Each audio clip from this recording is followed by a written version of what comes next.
একটা জিনিস বোঝায়, ওটা হচ্ছে ধরো 2π/t।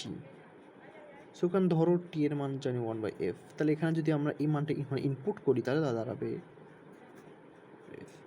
এখানে মনে রাখবা এখানে আমরা এফ দ্বারা কিন্তু একে ভাগ করতে আসি নাই, জাস্ট এখানে বসাইছি। সো যদি এরকম কোনো একটা মানকে বসাই দেই, একে আমরা সম্মানের সাথে উপরে গুণ করে দিতে পারি,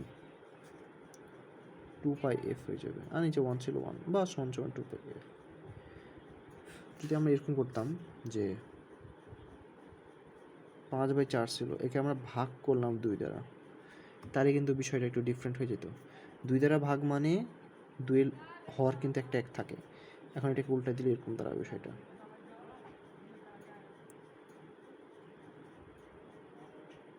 সরি এরকম হয়ে যাবে, দুটো নিচে আসবে, 1 করে আসবে, মানে উল্টালাম। 2/1 ছিল, এটা হবে 1/2, জাস্ট 1/2 গুণ করে দিছি, তাহলে এখান দাঁড়াবে 5, নিচে দাঁড়াবে 4 × 2 = 8, এইটা। ওকে, সিম্পল।